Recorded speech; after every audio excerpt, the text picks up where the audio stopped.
Good morning, good afternoon, and good evening, everyone, wherever in the world you may be joining us from today.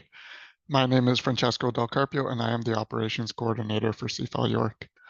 I would like to officially open the 13th session of the Climate Change Emergencies and Cultural Heritage Speaker Series, which is being presented in partnership with the Heritage Ottawa and World Heritage Catalysis.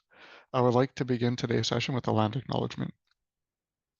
We acknowledge and recognize that many Indigenous nations have long-standing relationships with the territory upon which our campuses are located that precede the establishment of York University.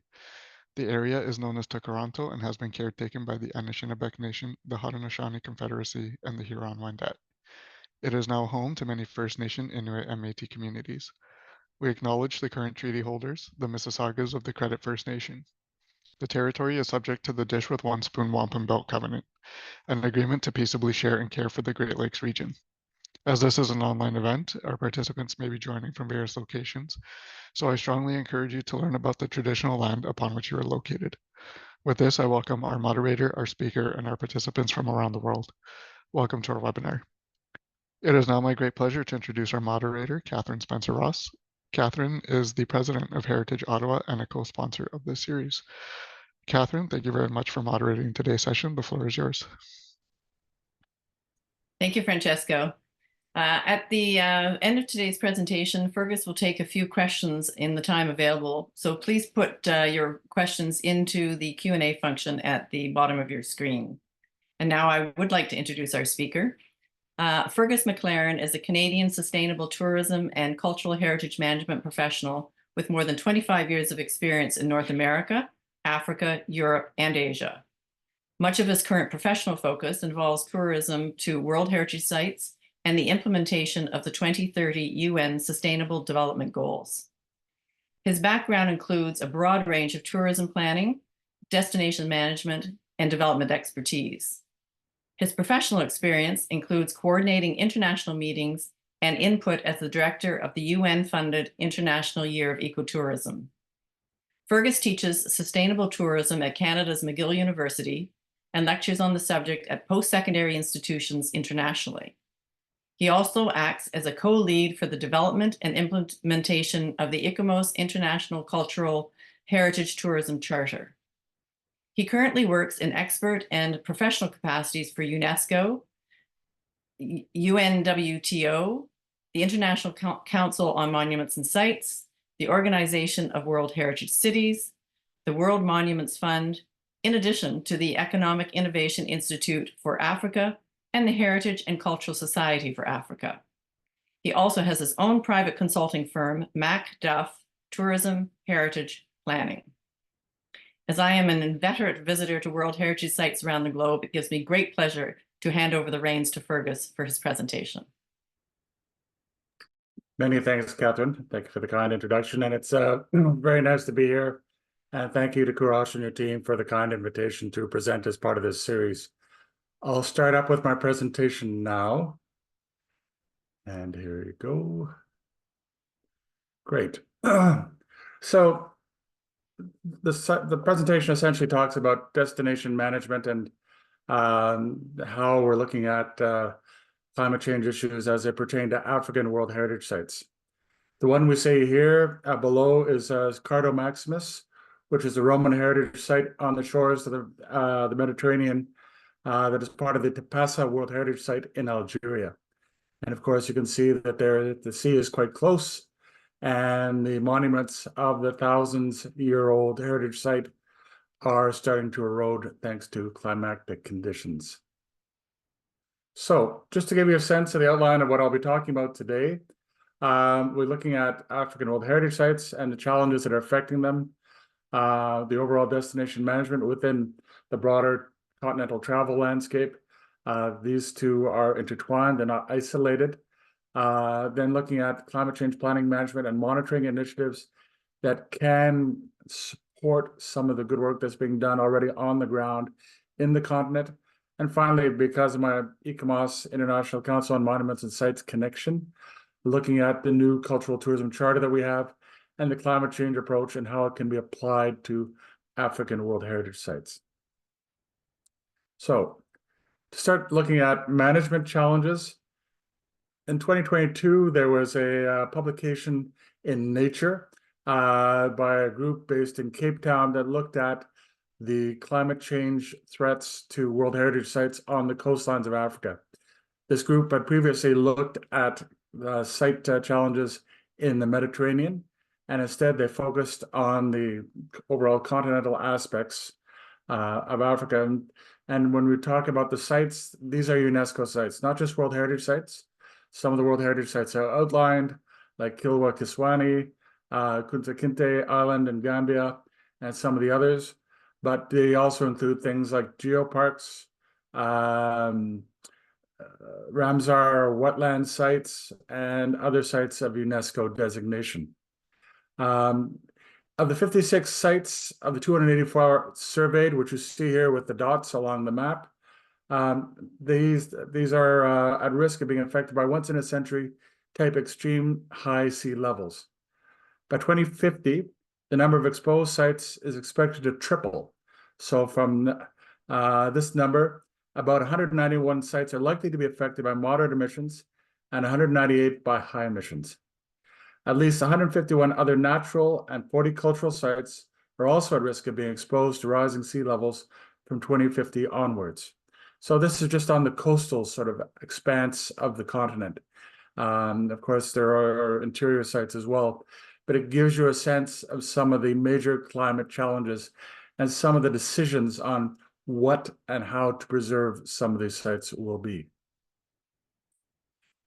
Now, some of the considerations or assumptions that I wanted to put out there is that African cultural heritage has not received its due international recognition. In the 26th session of the World Heritage Committee the 45th session of the World Heritage Committee last year, they surpassed the 100th Sub-Saharan African World Heritage Site for the first time. Yet we're talking about cultural, intangible, and tangible heritage that dates back hundreds, if not thousands of years, that is otherwise crumbling or suffering from some degree of neglect or challenge or other aspect affecting its long-standing well-being. The second point is that World Heritage Site designations in Africa face many challenges. Often one of them is money, but many sites languish on tentative World Heritage Site lists. Those lists of sites that are proposed to be included on the World Heritage List are called tentative sites. And many of these have been on these lists for 25, 30 years because there's a lot of time, there's a lot of money, there's a lot of effort, there's a lot of support that's needed, not only for the designation, but once you obtain that designation, how do you maintain and monitor to ensure that the site still retains what's called its outstanding universal values? As well, from a touristic standpoint, visitors are drawn to most countries through their national capitals and high-profile World Heritage cultural and natural sites. Think of places like Zanzibar in Tanzania, or Rwenzori in Rwanda with the guerrilla enclaves there, or other sites that have, like in Fez in Morocco or in Marrakesh. All these places serve as high-profile draws for visitors that are used regularly in tourism promotion and marketing. One of the things that we've found through our work and at different UNESCO sites as well is that there is not enough upstream tourism planning with regard to African World Heritage Sites and World Heritage Sites in general. But more importantly, it's some of this planning should, we believe, start to focus more on some of the climate change adaptation and mitigation strategies necessary to support the longevity of these sites with their important cultural heritage, but also their viability as destinations and economic generators for local visitor economies and communities. Finally, with the challenges that are being faced, some hard decisions will have to be made on what and how to preserve African World Heritage Sites. This is also happening in Europe and Asia and other parts of the world, but particularly with limited resources and some of the impetus or other challenges that the 54 countries in Africa are facing. This is an important consideration in terms of how and what needs to and can be preserved. So in terms of African World Heritage Sites, in 2023, the 100th and up to 103 African World Heritage, Sub-Saharan African World Heritage Site was nominated at the 45th session of the World Heritage Committee that was convened in Riyadh, Saudi Arabia. These included Congo, the Forest Massif of Odzala-Kakua, Ethiopia, the Bali Mountains National Park and Geocultural Landscape, and Rwanda, which had the Yunge National Park. And from the commemoration of the 1994 genocide that occurred in the country, the memorial sites of the genocide, Nyamata, Murambi, Gizozi, and Bisesero. So, there has been intention to increase the number of sites, but still with that in mind, African properties account for some 12% of all inscribed sites worldwide, which numbers now 1,199. And that being said, less than 10% of those sites are within sub-Saharan Africa. From those, a disproportionately high percentage of these properties are on the World Heritage Site list in danger. These are sites that are threatened by climate change, uncontrolled development, poaching, civil unrest, and political instability. So there are many challenges where these sites might be more, obviously facing more considerable challenges in their maintenance, with climate change being one of the key ones. Here on the right, you see the Library of Timbuktu, where many of the ancient manuscripts dating back hundreds, if not thousands of years, were burnt and lost to the memory of humanity. And from this, there came a trial where one of the first cultural heritage crimes in the International Court of Justice was laid down a few years ago, where a man was sentenced for leading the group that caused this terrible tragedy. Now, when you start looking at some of the top 10 risks this was put out by the World Economic Forum in 2023, these were some of the medium and long-term challenges that they identified as key to prosperity and economic development.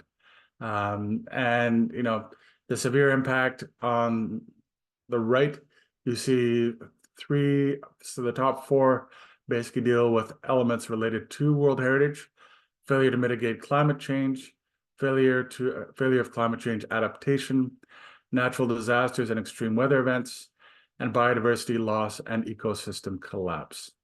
And you could argue many of the ones below also deal with or have some sort of invocation of climate change as their causation. So again, you're starting to see more serious recognition of climate change, hopefully not too late, but also in a way that affects the global economy and communities. So in terms of the approach for World Heritage tourism and some of the challenges that they're facing, as mentioned before, not all sites have tourism plans or strategies in place. And I believe that, there needs to be new orientation, focus, mission, and ethos to ensure that these sites are able to deal with these constant destabilizing threats that are posed by climate change, whether from a coastal variety, whether from inundation, flooding, drought, or more severe weather systems that are definitely affecting the sites in coastal and interior zones.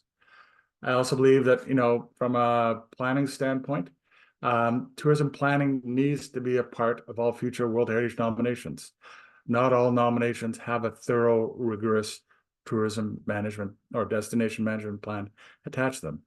And these need to be addressed through need to also ensure that they address climate and sustainability risks. With this in mind, given that these sites are part of the overall national, regional, and local authority planning, destination management organizations, cultural heritage management museums, departments, etc., for individual countries, this needs to be integrated in part of the overall planning, management, and marketing strategies applied nationally. And finally, maintaining site outstanding universal values are still the prime consideration. This is often a challenge or recognition that, these are sites, these are venues, but that have these different sort of cultural facets to them, but these can be challenged by the loss of these important characteristics that made them be nominated as a World Heritage Site in the first place.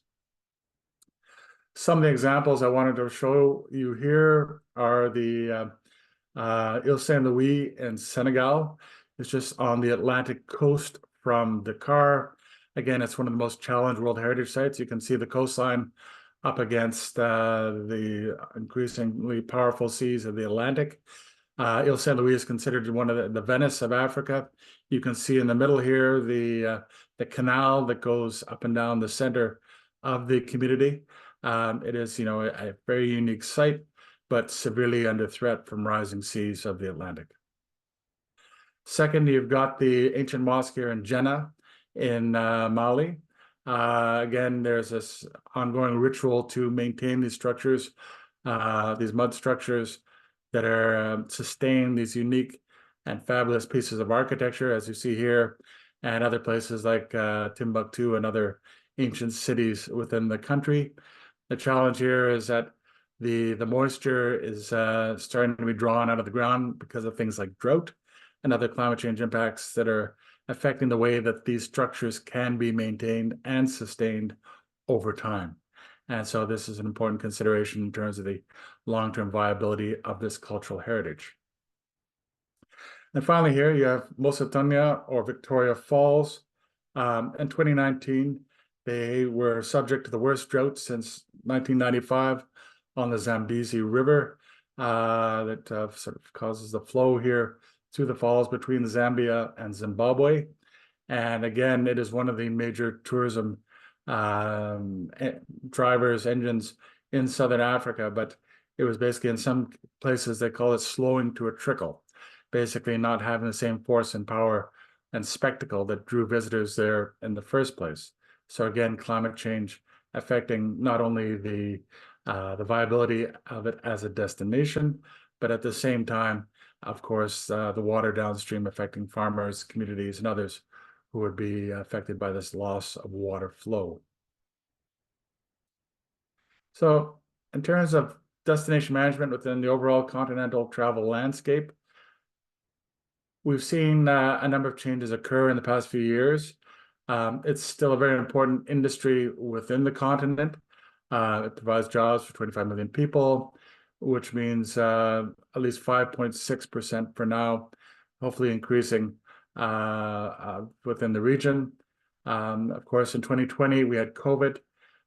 It was probably the most affected continent where international tourist arrivals dropped by 97%. And even 3 years ago, it was still 73% less than pre-pandemic levels. So you have seen a severe impact from things like pandemics in this case, but obviously it can happen over time through natural disasters and things like climate change. As a result of this, what happened during COVID, the tourism sector lost almost $86 billion and 6 million jobs, or at least almost a quarter of the jobs that the continent was dependent upon for economic development and community benefit. Recent studies, however, have shown that the sector could add $168 billion to the local, to the continental economy and create 18 million new jobs. So almost a 75% increase. So the opportunity and the possibility is there. And, it's unique in terms of where the sites can play an important role to draw people. But, the tourism growth is based on, at this time, 3 areas: air infrastructure, various issues pertaining to improving flights, costs, routes, code shares, etc. Visa facilitation, you're starting to see more e-visas and more regional economic groups like ICOMOS and SADC and other visa arrangements between the different economic regions of Africa. And finally, destination marketing. A lot of these are based on things related to tentative or existing World Heritage Sites, like with Sierra Leone's Explore Freedom, where a lot of that is based upon the enslavement period for the cultural heritage sites like Bunce Island and others, how they promote that as a way to recognize and celebrate this important history of the country. Now, in terms of some of the economic and sustainability considerations, in terms of investment and support for trying to encourage adaptation and mitigation strategies for these World Heritage Sites, there is a possibility post-COVID and post-climate change where, tourism may never return to the same levels of growth to sustain local visitor economy. If those sites start to erode away or start to diminish in some way or another, what is their attraction value? There's also the social risk of loss of key employment sector and the ability to support others. When you talk about the visitor economy, you talk about extraneous sources of revenue where you may not have industry or resources to create jobs, but at the same time, the revenues from tourism can support infrastructure, services, health, education, other facets that and tax revenues that you might not otherwise be able to draw from. There's also the environmental risk of loss of biodiversity and responding to climate change impacts. Some of the approaches might not always be favorable to the local environmental resources that are the flora and the fauna that are there within a site. And like I said, in some cases, making those hard choices, it may be difficult to protect and preserve everything at that site. And finally, there's a cultural risk of diminished revenues to preserve and maintain sites and the communities, landscapes, and the traditions. We're talking thousands of years, much of it not always fully recognized internationally. And those could be sort of, basically washed aside or inundated or forced out by drought, by climate change effects. So this is, obviously this can apply on a broader sense in Africa, but and World Heritage Sites and destinations themselves. But, this is especially pertinent with some of the considerations being faced right now on the continent. Now, one of the things that it's important to point out was that in the COVID era from 2020 to, I guess, basically last year, many of the World Heritage Sites in Africa saw a diminishment of visitors because there was a diminishment, as you saw, 97% of international travel from international sources and within the continent to sites around Africa. You saw a 71% decrease in 2020 from the year before, and it was reported that 89% of African World Heritage communities were adversely impacted in the tourism value chains. Those elements, whether it's transport, food, accommodation, all those different aspects that support tourism in and around World Heritage Sites. And this report that we had some involvement with were presented two key points where there's a need to address and rethink travel and World Heritage destinations and how to diversify and find different ways to support local communities beyond the tourism focus that may be occurring in and around these sites, and how these revenues can be used for maintaining them at the same time, if not tourism revenues available. And also at the same time, there are resilient responses needed from local communities on how to recover from current crises. And these crises can be, yes, pandemic related, but it also can be national disaster, conflict, or otherwise, and how to withstand and adapt to the next global or regional challenge.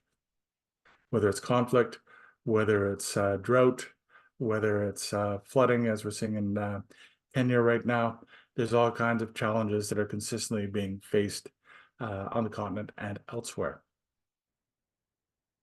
So just to show you some sites in Africa, this is probably the most popular destination in terms of the World Heritage Site on the continent. This is Memphis as an necropolis. You see the pyramids of Giza and the Sphinx here. Much has been done to try and restore and maintain the stone structures that you see in front of you, because of course Egypt is a very tourism dependent country. Of course it has other resources, but it has thousands of years of culture that it tries to promote through its ancient archaeology.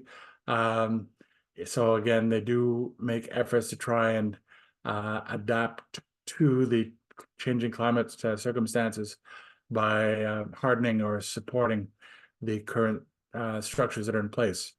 What you can also see is smog, and Egypt is one of the world's most affected by climate change countries in terms of increase in heat and also emissions.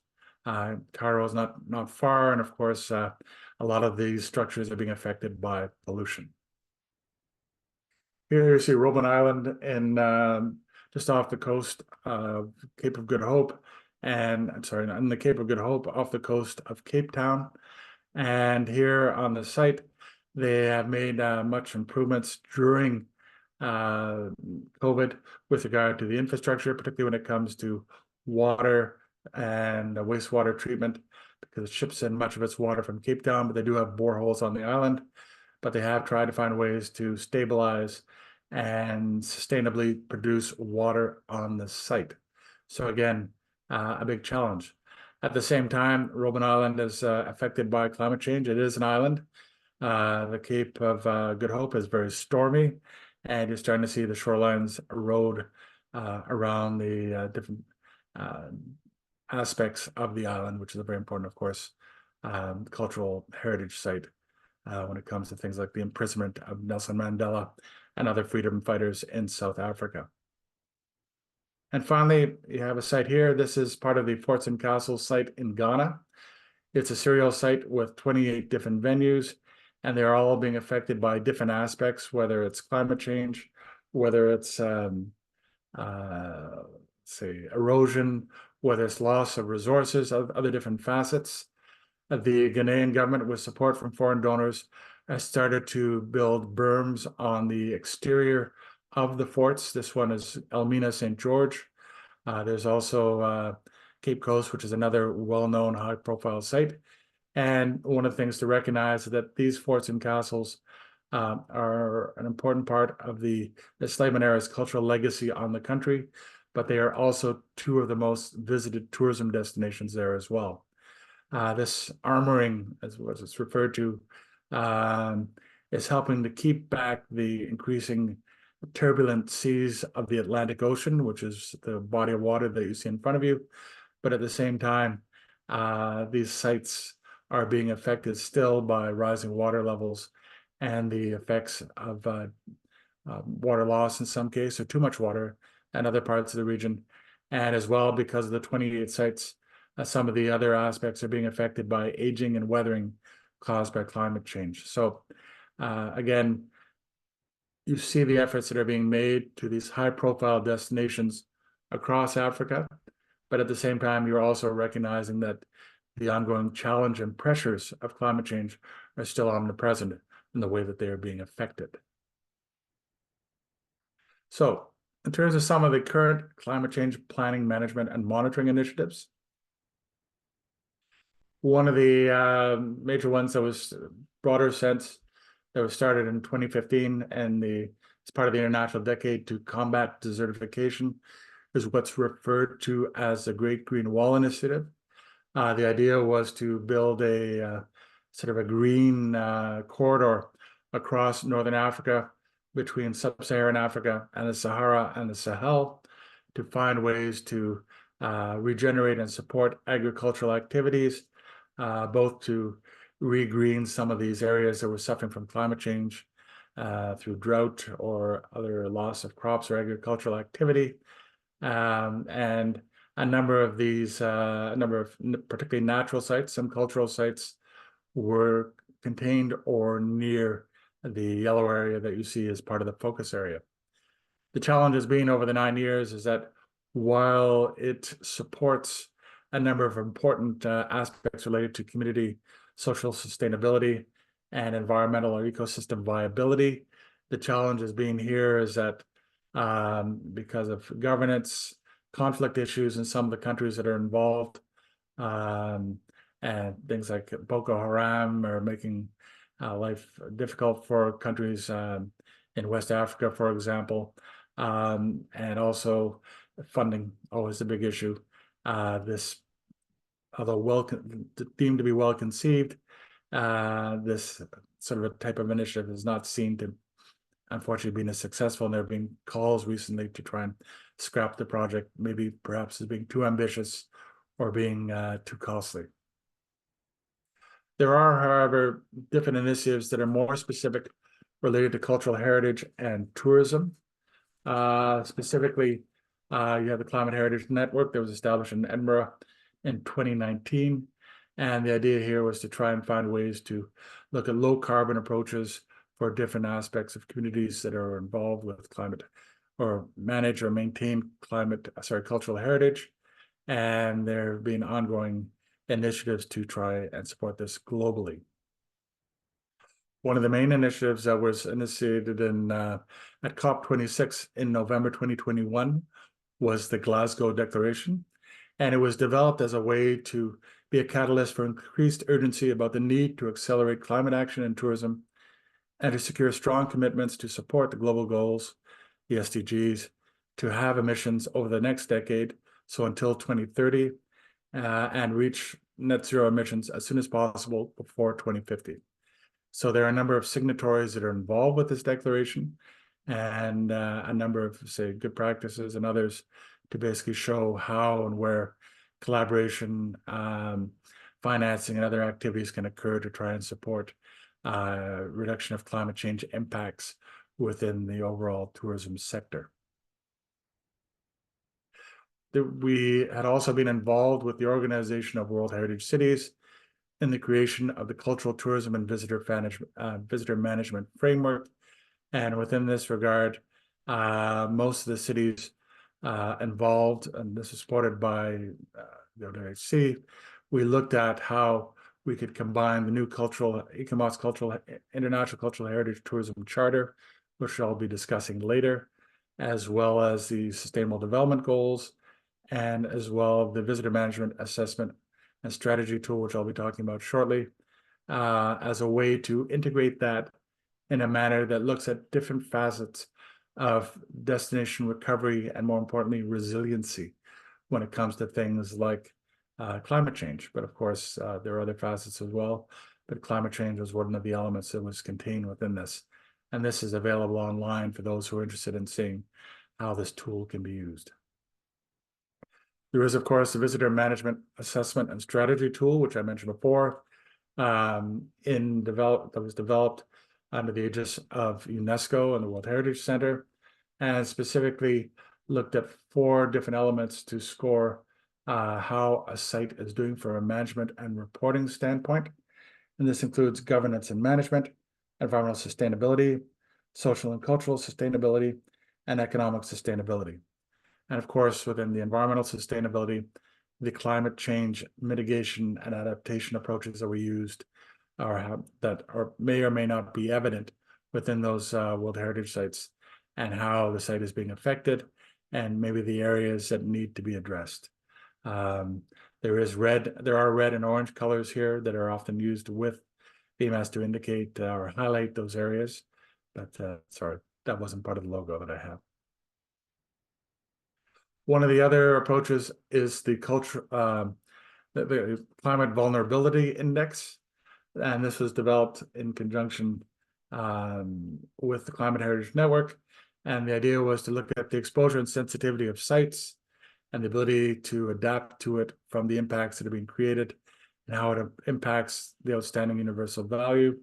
And basically, so it's a tool that looks at it from a sort of a broad-based approach, but how the adaptation is there, what sort of local measures are in place, or traditional measures in some cases as well, and how these can be used to help improve the adaptability of individual World Heritage sites to climate change and its impacts, whether it's drought, whether it's flooding, whether it's erosion, like coastlines or other factors, or loss of biodiversity, all these different elements that can be used through the CVI. 2 of the sites that were profiled here were the ruins of Kilauea Kiswani, and ruins of Songo Manara on the Indian Ocean coastline of Tanzania. This is one of the 2 cultural heritage sites there. The other one being Zanzibar, which has its own challenges. The Stone Town of Zanzibar, which has its own challenges. But you can see that the coastline is not far away, and of course, you have the sort of erosive effects of drought there on the site. The other is the secure cultural landscape in Nigeria. Again, this was another site that was looked at for climate change impacts from the Climate Vulnerability Index, and how to, basically develop adaptation strategies based on age-old traditional practices, and trying to find ways to address climate change impacts on this and other sites. So what I wanted to do as part of my work with the International Council on Monuments and Sites International Cultural Heritage Tourism Charter was to look at the climate change approach and how it could be applied to African World Heritage Sites. This was developed in over a 5-year period from 2017 to 2022. And with the invocation of COVID in 2020, there was a realization that over tourism was certainly one of the main aspects that we had looked at before, and it's contained within the document in terms of site management.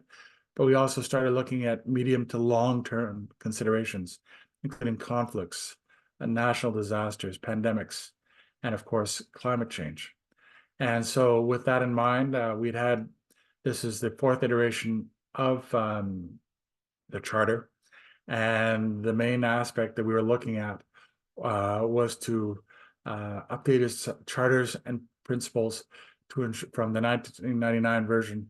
That was our last applicable use of the version of the charter. And the key thing was to make it relevant, not only for the present, but for the future as well. And so some of the factors that we were looking at were to deal with increasing concerns about the degradation of cultural heritage, whether through too much visitation, as I mentioned before, or also current challenges that are dealing on the social, ethical, cultural, environmental, and economic basis associated with tourism. And again, of course, climate change is included within that. So within the update of the charter that was ratified at the ICOMOS Annual General Assembly in Bangkok in October 22, the charter advocates responsible and diversified cultural tourism development and management, contributing to cultural heritage preservation, community empowerment, social resilience and well-being, and a healthy global environment. And of course, trying to address some of the emerging and increasingly demanding challenges of things like sustainability and climate change. So within the charter itself, we had 3 objectives, and the third objective was to guide cultural heritage and tourism management and supporting the UN Sustainable Development Goals, and also climate action policy. So we stated that up front, and this was in particular resonated within ICOMOS because we had, as an organization, declared a climate emergency in 2022 in December. So this is sort of a recognition of that within the chart, in 2021. So this was a recognition of that within the charter. We also had 7 individual principles, and the one that focused on climate change was to integrate climate action and sustainability measures in the management of cultural tourism and cultural heritage. We realize that all stakeholders have a role within the visitor economy, whether you're a government, business, tour operator, community, NGO, and the travelers themselves. You all have a role. Tourism itself must contribute to carbon and greenhouse gas reduction, as we'd seen with the Glasgow Declaration and other initiatives that are out there. Strategies must consider traditional ownership, knowledge, and practices. Again, the approach is used by the Climate Vulnerability Index and others through such as VMAS in terms of the recognition of some of the issues that are going on.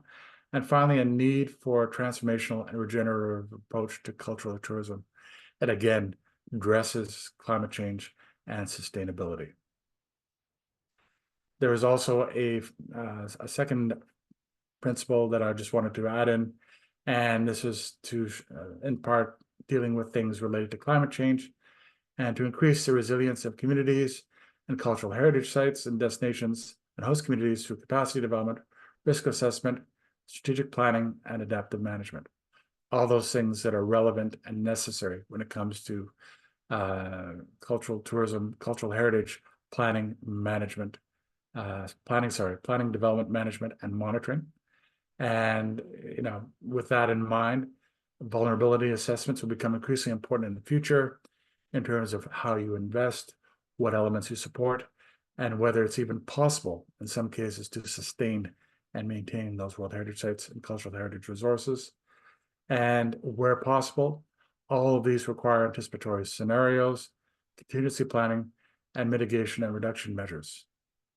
Obviously, in the case we've talked before about African World Heritage Sites, there are many challenges being faced when it comes to governance, resources, priorities, other factors that they have to deal with, recognizing that these are still major economic drivers and engines for individual communities, and bringing in international receipts, as well as the cultural pride and cultural heritage preservation that are important to many of these nations. So again, a number of decision factors that come into mind when dealing with climate change, but also and how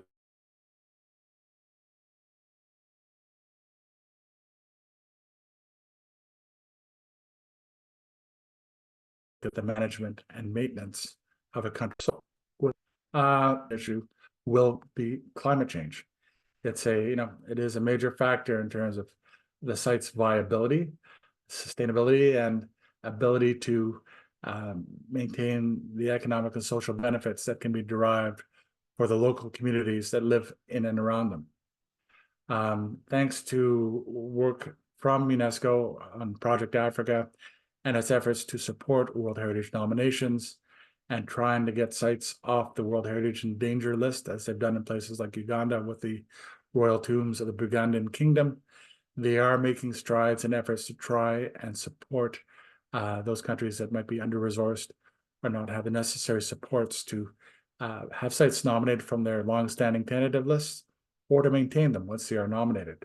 That being said, I still believe that African cultural heritage and World Heritage sites should receive more attention and support.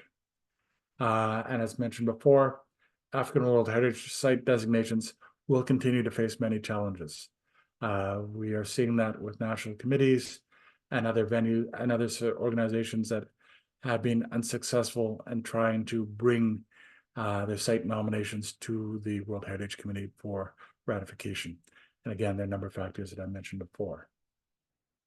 That being said, you're starting to see where these World Heritage cultural and natural sites can increasingly serve as major tourism draws. Think of the pyramids in Egypt, think of Fez, Marrakesh, other important cultural heritage sites in Morocco, the forts and castles in Ghana, as I mentioned before, Robben Island, other sites. These are important to be maintained as cultural tourism and natural and ecotourism draws within these individual countries. But again, it takes management and support to better maintain these sites and their sustainability. And finally, with regard to climate change on these sites, like I said before, some hard decisions will have to be made on what and how these sites get maintained. The financial and other resources aren't always there, and it's going to be a real sort of effort to try and see what can and should be maintained, because it's been underserved in the past in terms of recognition by World Heritage status. But at the same time, as I've seen a number of sites around the continent, and the increasing challenges by 2050, as we saw in that initial map, some hard decisions are going to have to be made by countries and the international and potential support that they can receive. So, that being said, thank you very much. And thank you again, Karash, for the kind invitation to present here at the event this morning.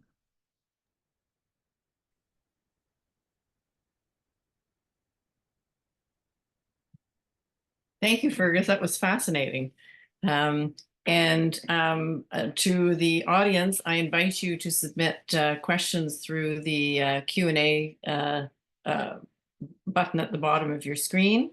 And there is a question here. You mentioned that not all sites have a tourism or destination plan. What percentage, more or less, do? Is there any consistent support to the sites if they request such a climate-adjusted tourism management plan? You're on mute, Fergus. Sorry about that, Catherine. Thank you.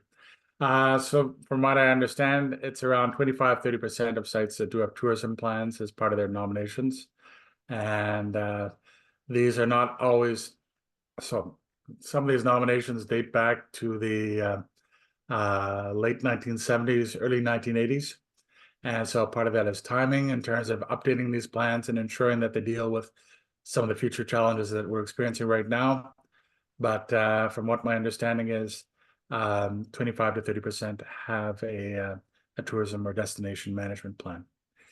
The second aspect that you mentioned with regard to climate adjusted or climate focused, I think that is appreciated, but I don't know if I wouldn't say that UNESCO gives any further sort of acknowledgement of it, other than to cite it as a good practice because of some of the challenges that these sites are facing.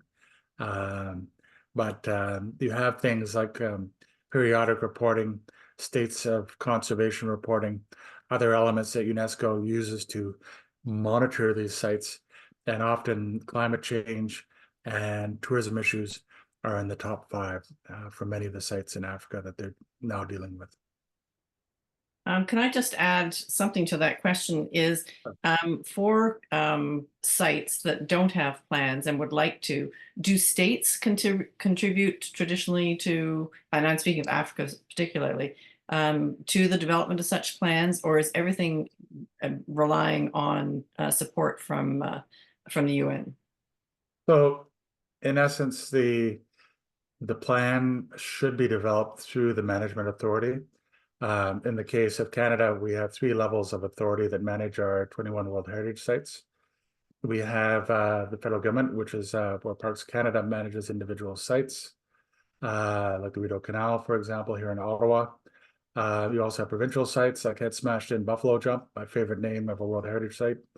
And again, that's provincially managed. Or we have a unique animal, and that is Lunenburg, which is managed municipally. And so the tourism plans are developed, or are supposed to be developed by those individual authorities, whether in the nomination process or in the ongoing management of a site. The most recent Rideau Canal tourism plan was developed by Parks Canada, I believe in 2019. But again, you know, it's as much as a plan as it is what is being covered by that plan, whether it's climate change impacts, whether it's biodiversity, whether it's over tourism. Not all World Heritage Sites are created equal, and of the 1,199 that are currently out there, many sites have different challenges, but it should be site specific, and where possible, in many of these instances for these sites that are affected by climate change. As you know, the Rideau Canal was with the skating during the winter, and some of the communities that are there along the route as well. And these need to be accommodated for. All right, thank you. So we got a couple more questions for you here. As mentioned, considering the increasing impacts of climate change, many World Heritage Sites require additional preservation measures. Simultaneously, tourism management of historic sites necessitates robust social and financial infrastructures. Could you provide practical guidelines and decisions to protect the increasing number of vulnerable World Heritage Sites and also develop sustainable tourism? That's That's a small question. Yeah. If well, how much time do you have? But it's it's interesting in the sense that it's how you value a place, because this is one of the reasons why I raised a couple of times the fact that we really need to think how important it is to maintain these places for national pride, national symbols, really part of the tangible cultural heritage of a place, but also the economic benefits and the engine that it represents for local communities, region, and if not the country. One of the best examples is Venice, for example, dealing with climate change impacts with flooding. They opened the M.E.Des system a couple of years ago, investing $15 billion to have a series of gates that tries to reduce the floodwaters that are coming into the lagoon where the city is located. And, it has had some initial success. The challenge is that the barriers they built are now reaching height capacity. So even with all that investment, time, and effort that's gone into it, that's part of it. The second is that not every country has that ability to put in this kind of fancy or really well articulated climate mitigation adaptation, I guess, this kind of climate adaptation approach. And every time you open those gates, and I think there are 15 incidents last year, it costs 750,000 US to do so. And so it's not a cheap process. It's very involved, and this is, one of the world's highest profile World Heritage sites. So you can imagine, with different sites that are dealing with the pressures of the Atlantic Ocean, like the forts and castles in Ghana, the berms are very elaborate and they are very well armored. But at the same time, sea levels keep rising and the storm surge is quite serious. All right, thank you. I'm going to press on because you've always obviously elicited a number of questions. So another one, insightful perspective on the preservation of African world cultural heritage. What will be the fate of those cultural heritage sites not yet discovered or not yet inscribed on the World Heritage List? That's a very good question. The World Heritage Convention is a recognition and an understanding that there are many of these sites that have outstanding universal value, and you have to make the case or the pitch as to why it should receive that designation. And because of circumstance, governance, funding, any number of issues, a number of these sites, like I mentioned before, have languished on lists for 20, 25, 30 years in some cases. The challenge is that without that kind of suasion, that kind of international recognition, funding, and support, these may be lost. But I have seen efforts where some organizations, for example, like the World Monuments Fund, are trying to preserve sites in Africa.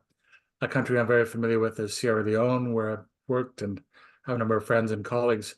And there are sites there like Bunce Island that is part of the enslavement era on the Sierra Leone River, as well as Old Fura Bay College, which is the first university in West Africa that was founded in the early 19th century. They have supported these initiatives through funding and through partnerships. So I'd like to think that where designation has not yet occurred, both of these sites are on the tentative list for Sierra Leone. There are other ways to try and maintain and preserve them outside of the UNESCO rubric or sort of standard approach that's there. And perhaps over time, they will be placed in a manner where they will be given better consideration and opportunities to join the World Heritage List. Okay, thank you. Here's a, it's not complicated. Well, it is a complex question, I guess. How are these frameworks, the various ones you spoke about, perceived in the individual states? Are there programs in place to help integrate tourism with the conservation of heritage sites? Again, a good question, and thank you for that. The challenge for a number of systems, whether it's certification, whether it's developing an index, whether it's other sorts of approaches that are out there, is the desire as sort of the value proposition that a government or management authority places on it. Sorry, that's my perspective, but unless it's a necessary, where you have to respond, kind of like an Auditor General report here in Canada, where once you start wagging a finger at someone, you start seeing ministers and others start to realize that we better do something to maintain our jobs and maintain the viability of our programs. In some cases, those countries have to see the value proposition, how it can benefit both the cultural heritage and destination viability of these places as well. And where there might be a label involved, or where it might actually, in the case of the Cultural Tourism and Visitor Management Framework that we developed for the organization World Heritage Cities, or the Climate Vulnerability Index, or VMAST, these are very well considered, very well thought through documents, very well considered in terms of aligning themselves with current and existing practices, whether the SDGs or the other sort of goals and targets that are out there. But a country has to say to themselves, okay, what is the value of me, investing in this time, effort, and money? And more importantly, do I want to have these things highlighted? Because it's been my experience where I worked here with the federal government here in Ottawa. When you start showing red on a chart or a PowerPoint presentation, people get very excited, and they feel that something needs to be done. But at the same time, where these instruments are indicating that, particularly from maybe a touristic standpoint, is it possible? And from a risk standpoint, what is the risk of doing something? And what is the risk of not doing something? All right, thank you.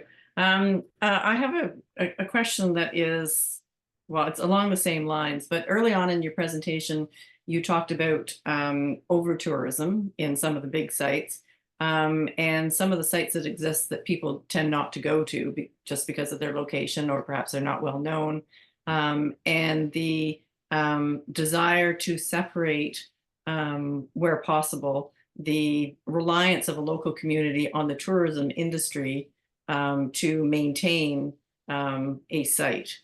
So, I mean, I think it's a difficult balance. Do you discourage tourism? Are you going to welcome tourism?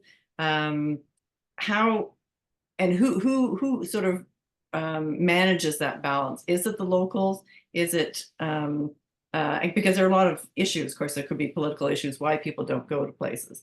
But there, and climate change comes into play. So there are a whole bunch of pieces there. Does the charter help establish some?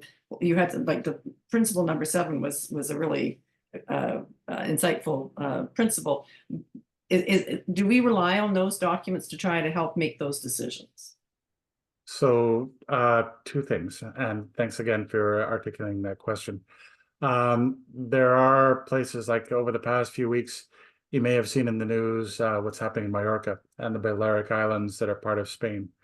And you're starting to see pushback from a number of communities. There is a Serra de Tramontana World Heritage Site that is part of the main island of Mallorca.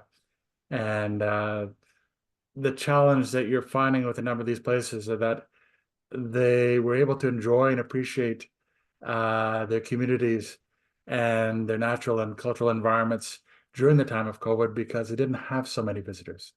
And now you're starting to see a supersizing of visitation post-COVID, where a lot more people are traveling, because there is this pent-up demand and there's interest just to get away from these destinations, irrespective of the fact that many of these places, particularly in Spain and in the Balearics, are also suffering environmental challenges when it comes from droughts and other factors that are affecting the country and the islands as well. So there is that sort of element that's there where countries are really being challenged by what to do in terms of the overall visitor numbers. And you are starting to see some cases like Venice and other, for example, has introduced a tourism tax, and they've started to ban large group tourism and other elements to try and control numbers at certain parts of the city, if that's possible. And or places like Dubrovnik in Croatia, where they have restricted the number of cruise trips to 4 per day. So again, you're starting to see measures that are in place that are trying to control visitation numbers. And that's driven more, I'd say, by communities and by the people who, actually have to live there, because it's been one of my old sort of saws that I keep grinding is that, tourists get to come and go, but it's the residents who live there and have to deal with whatever the circumstances and the aftermath. And, it's, of course, these communities, businesses, people who live there, they appreciate the jobs, they appreciate the economic development, they appreciate the taxes, they appreciate the revenues, all those different facets. But as you said, there needs to be some kind of balance, hopefully. And, your idea of a balance might be different from my idea of a balance as well. So to put that out there, but there has to be sort of a better way, I think, in terms of how these more popular destinations are dealing with and also being overwhelmed by tourism. In the case of the charter, I just wanted to point out a few things. There are 7 principles in all, and many of them sort of integrate together.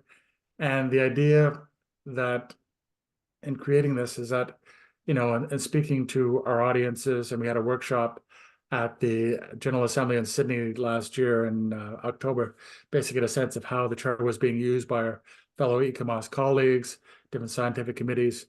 And, one of the things that we realized was that it's really key from a objectives and principles standpoint in terms of how you think of a tourism plan. So in the sense that a lot of these places I talked about updating tourism plans for World Heritage Sites, a lot of these need to sort of become more relevant and more contiguous with what's happening in the sector right now, but also the bigger global issues that we're dealing with, whether it's climate change, whether it's sustainability, the other different aspects or facets that are out there. And at least, with regard to the charter itself, it gives structure. And I think that's the really important aspect to it, is that some of the things that you hadn't thought of before, or that you could or should be thinking of. One of the projects I just wanted to add was that we've done work with the what's now UN Tourism, the World Tourism Organization, and they developed an accessibility standard. And increasingly around the world, particularly cultural heritage sites, temples or churches that were developed in the 15th, 16th, 17th centuries were not developed with accessibility in mind, whether it's neurodiverse or physical accessibility. So again, we worked with UN Tourism to say, these are the elements within the charter that you can use to help develop better and improved accessibility guidelines for either people with physical or neurodiverse disability challenges. So again, it's been applied in many unique and interesting ways so far, and it can certainly be applied when it comes to things like over-tourism. Excellent, thank you. This has been a fascinating conversation, and I'd love to continue it, but unfortunately, I think we've run out of time. So perhaps I could just finish with this one thought from one of the previous questions that was submitted. It could be of interest for UN organizations, not only UNESCO, to identify and support centers of expertise on sustainable tourism and visitation in the continent, i.e. locally available, where there are not too many, but I'm not quite sure what it means, not too many sites. But I think it's a good thought that not one organization can solve all these issues. There need to be very many partners, local, national, international. And I think that's what you were talking about in the Canadian situation. We've got multiple layers, don't we? We do. And I agree in the sense that, UNESCO is about one, especially when it comes to destinations and overall tourism planning, and the cultural and community life of a city. Don't forget, before 1972, we didn't have World Heritage designations. And yet these places thrived as, whether you're Istanbul, whether you're Fez, whether you're Venice, whether you're Amsterdam, all these places had thrived before they received the World Heritage designation. The aspect is that post 1972, they now have this imprimatur that recognize their outstanding universal value, which is great in terms of when you look at yourself within the world and how what you've constructed from a cultural heritage standpoint, or you have from a natural environment standpoint, is worthy of this international recognition. That's fine. But at the same time, from a destination standpoint, you can promote it, you can build jobs around it, you can build an economy around it, you can do all kinds of things. But at the same time, you need to find ways to work with the partners who actually help it occur, whether it's, they call it a visitor economy for a reason. The transport, the accommodation, the services, the infrastructure, all those elements contribute to making that place function as part of the ecosystem. And I just wanted to add one last thing with regard to Africa. One of our partners who are advisory board partners to the World Heritage Committee, which is the ICOMOS based in Rome, which is the Training and Preservation Center there. They have started to create heritage hubs. And so within those heritage hubs, you're starting to get those sort of centers of knowledge, centers of transformation, places where different sorts of educational activities and meetings can occur. Like the meeting that we are convening in Mombasa, Kenya, in November 2024, this fall, to start discussing different aspects or facets of African cultural heritage and how to manage and improve it. And one of the themes, of course, is climate change. Well, that's a very good note to end on. Thank you very much, Fergus. That was fascinating. And I'm going to turn the floor back over to our hosts to close out the event. My apologies for running over time. Thank you. No problem. Thank you so much, Fergus, for that great presentation. Thank you so much for taking the time to be here, and for being able to go a little over time to finish answering the questions, and for that great discussion. Catherine, thank you as well. Of course, for co-sponsoring as part of Heritage Ottawa this whole series, and for moderating the session and for facilitating the discussion today. I think it was a great presentation. A lot of good discussion took place. And of course, thank you to everyone in the audience who was here today, who participated, and who took the time to be here and takes the time to watch our sessions online as well. So with that, just a quick reminder that this is a monthly speaker series, usually on the first Monday of every month, but since July will be, July 1st is a holiday here in Canada, we will be having July session on the 8th of July, so the second Monday. So please mark that on your calendars, and you will, as always, get the reminder emails a week before the session starts. And of course, please share it within your networks. The series is always open, free, and registration is always open.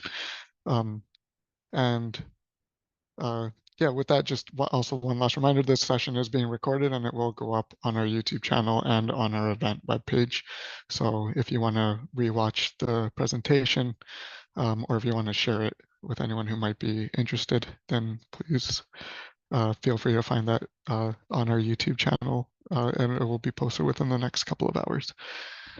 So with that, just one last big thank you to everybody, and I hope everybody has a great day.